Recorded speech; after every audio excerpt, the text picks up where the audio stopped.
Hey there, Liz Waldman here with your Pilot Home team out of Keller Williams Denver Tech Center office, bringing you the monthly market update for November 2023. So to begin, we sold 4,739 homes. That is down 10.5% from last year, where we sold 5,296 homes, and that's about 700 homes less than last month. Not atypical of this time of the year. We see fewer and fewer homes listed as we move into the end of the year and as we go through the holidays. The number of the homes on the last day of the month was 14,890. That is down 4.6% from last year, where there was 15,616. That is down about 1,000 homes from last month. So, again, we're seeing a lower inventory than last year at this time. The average price sold was 636, 438. That's up 3.4% from last year, where it was 615, 516, and that is actually down about $7,000 from last month. Again, we've got an increase in price year over year. So we were only in that decrease price year over year for a small amount of time. And I imagine that we'll continue to see that go up as we move through the new year. The average ask price was 631,951. That was up 2.5% from last year, where it was 616,823. That is down 30,000, just about $30,000 from last month. But it is interesting because this is the first time that I have ever seen where the average asking price is actually lower than the average sell price. So sellers are wisening up, which is great. The price per square foot was $254. That's no change from last month, where it was also $254, and that's down $8 a square foot from last month. The days on market was 46. That's up 17.9% from last year, where it was 39, and that's down about 2 days from last month.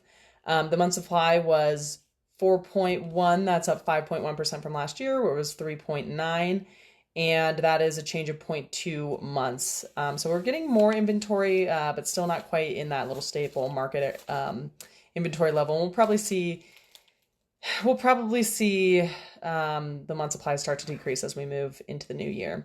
The average price sold, the majority of homes sold in the 500 to 599 price range, and that accounted for 876 homes, which was 18.5% of all the homes sold. That is up slightly from last month. The 400 to 499 price range was next at 17.7% of all the sales, and that was down about 1% from last month. And then in third place was the 600 to 699 price range at 12.3% of all the sales, which is down about half a percentage. So from the 400 to 699 price range, that accounted for 48.5% of all the sales, which it was 48.5% of all the sales last month too. It's just we saw basically a 1% increase in the 500 price range and a 1% decrease in the 400 price range.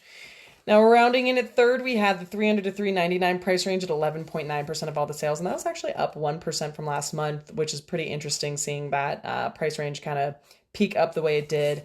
Then in the next place, we had the 1 million plus at 9.9% of all the sales, and the 700 to 799 price range at 8.5% of all the sales. So, that 800 to a million price range has just been a difficult price range to be in for a while now.